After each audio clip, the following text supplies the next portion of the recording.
सरकारने आपत्ती निवारणाची काही महत्त्वपूर्ण कामं तातडीनं हाती घ्यावीत. पंचनामा प्रक्रियेसाठी ठराविक मुदतीचं बंधन नको. पूरग्रस्तांना मानसिक आणि सामाजिक आधार द्या. शरद पवारांच्या सरकारकडे 5 मागण्या. राज्यामध्ये आज मुंबई, नाशिक, पालघर, ठाणे, पुणे, रायगड जिल्ह्याला ऑरेंज अलर्ट जारी, तर नंदुरबार, धुळे, छत्रपती संभाजीनगर, अहिल्यानगर, सातारा, रत्नागिरी, कोल्हापूर, सिंधुदुर्गमध्ये येलो अलर्ट. पालघर आणि छत्रपती संभाजीनगरमध्ये शाळांना आज सुट्टी. मुसळधार पावसानं छत्रपती संभाजीनगरमधील शेतीचं मोठं नुकसान. एमआयडीसीमधील कंपन्यांना सर्वाधिक फटका, तर पालघरमधील सर्व नदी नाले तुडुंब.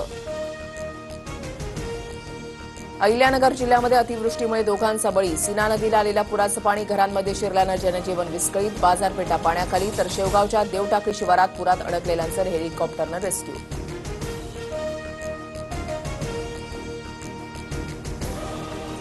जळगावच्या एरंडोल तालुक्यामधल्या अंजनी नदीला पूर. एरंडोल शहराचा इतर गावांसोबतचा संपर्क तुटला. एरंडोल येवला हायवेवरील वाहतूक प्रशासनाकडून बंद करण्यात आली आहे. नाशिकमध्ये पावसाची विश्रांती. गोदाघाट परिसरात पाण्याची पातळी खालावली. गंगापूर धरणातून मात्र पाण्याचा विसर्ग सुरूच.